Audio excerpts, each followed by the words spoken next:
In the dazzling world of influencers, where beauty and luxury reign supreme, there existed a man who thrived in the shadows. A man whose wealth was as mysterious as his charm, and whose promises lured the ambitious into his trap. His name?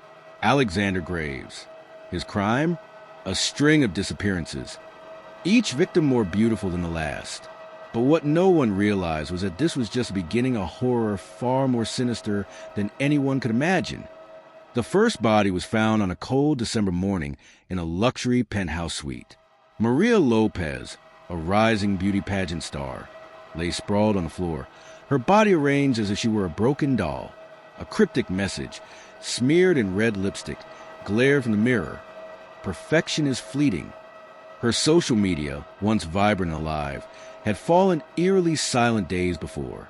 But Maria was not the first, and she would not be the last. At first, investigators suspected a deranged stalker or a jealous rival. But as more bodies surfaced, each woman a social media darling, each death more grotesque than the last, the pieces of the puzzle started forming a horrifying picture. The victims weren't just murdered. They were showcased, their bodies staged in elaborate, almost artistic displays. Their makeup meticulously applied, their dresses designer, but chosen post-mortem. This was no ordinary killer. This was a man obsessed with controlling beauty itself. Then came the anomaly, the one that changed everything. A woman barely alive, found dumped in an alleyway. Her name was Veronica Steele, an aspiring model with a promising career. But her survival came at a cost. Her once flawless face was slashed, her fingers fractured as if her very essence had been punished. When she awoke in a hospital, her first words chilled the investigators. He told me I wasn't worthy of his collection. Veronica's fragmented memory painted a chilling picture. The lavish penthouse, the spiked champagne, the masked figure who whispered sweet reassurances before the darkness swallowed her. But one thing stood out, a peculiar emblem embroidered in gold on the silk sheets she had been laid upon, an emblem that led investigators straight to Alexander Graves. On the surface, Graves was the epitome of success. A multimillionaire influencer, he flaunted his wealth, traveled the world, and was often seen with the elite. His social media portrayed a life of opulence, of philanthropic gestures and extravagant parties. But behind the facade lay a grotesque secret. Hidden within the depths of his estate was a private chamber, a twisted gallery where the essence of his victims was preserved in haunting ways. A mannequin dressed in Maria's final outfit, strands of hair meticulously displayed in glass cases, and eerie recordings of his victims' voices reciting scripted phrases of gratitude. But there was something more disturbing. A list, names of future victims, each accompanied by a chilling annotation. Next to Veronica's name had been scrawled, "Unworthy, disposed." But the next name, a famous international model yet to be taken. The realization sent shockwaves through the investigation. This was no random spree. This was a meticulously planned collection. Knowing they had little time, investigators devised a trap. An undercover agent, made to resemble the ideal candidate, infiltrated one of Graves' infamous gatherings. The setting was nothing short of fairy tale. Chandeliers casting soft glows, music humming through the walls, and guests blissfully unaware of the darkness lurking within their host. Graves was drawn to her immediately. His eyes, calculating yet seductive, assessed her like a sculptor admiring raw marble. He whispered promises of fame, offered a private tour of his most intimate space. And just as he led her to the hidden entrance, the facade crumbled.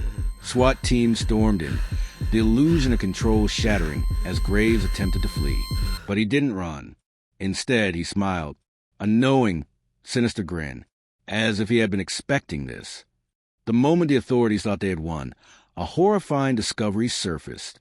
While Graves was being restrained, a security breach triggered a hidden recording in his estate. A video broadcasting live to his private server, where hundreds of subscribers watched in eerie silence. The screen flickered to life, revealing a captive woman, one that had never been reported missing. The woman's eyes, wide with terror, stared into the camera, and then with a slow, deliberate motion, she whispered, "This is not over. He is not alone." Investigators frantically searched the estate, uncovering a secret basement that had remained unnoticed. What they found inside was beyond comprehension. A series of rooms, each one mirroring a different era of beauty, each one containing disturbing evidence of prior victims. Dresses preserved in glass cases, locks of hair meticulously catalogued, and mannequins posed in grotesque imitations of past victims. But the worst revelation? A series of empty rooms, each marked with a name yet to be claimed. As Graves was taken into custody, his final words sent shivers down the spine of even the most seasoned officers. "You think you stopped me? You've only made me famous." And just like that, the case that seemed solved twisted into something far darker. Alexander Graves had been captured, but his influence had already seeped into places unseen. The cult of beauty and control was not the work of one man alone. It was only the beginning. Because somewhere in the depths of the dark web, his followers were waiting, and they were ready to continue his legacy.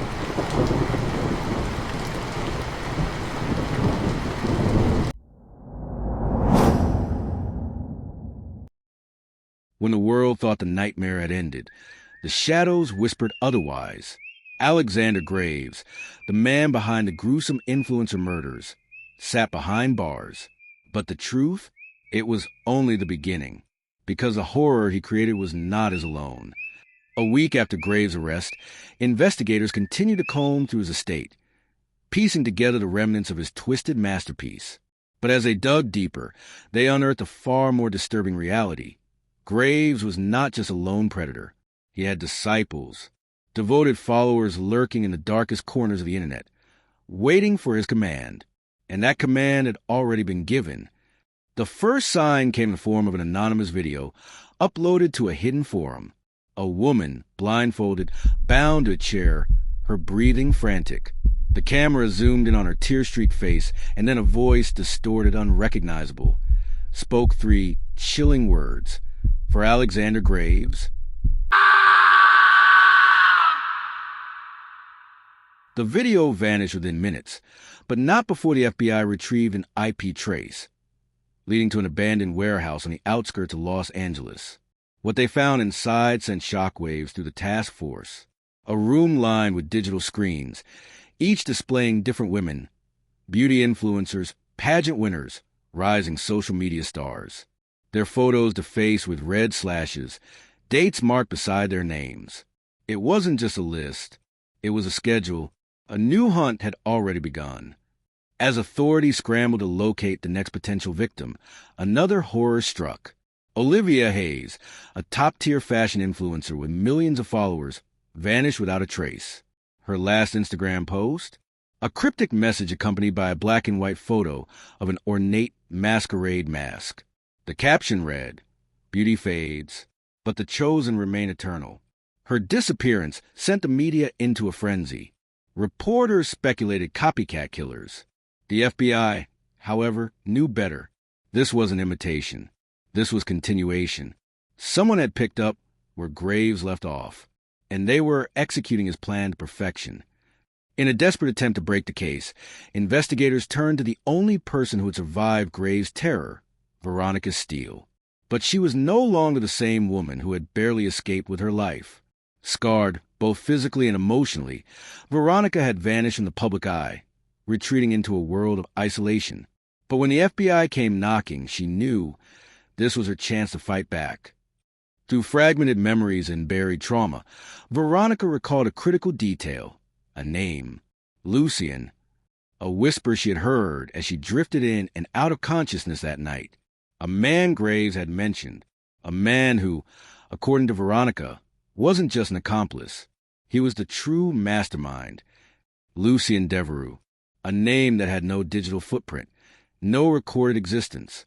But in the underbelly of the internet, it was whispered like a legend, a man obsessed with the concept of immortal beauty, a man who believed that true perfection could only be preserved through the ultimate sacrifice.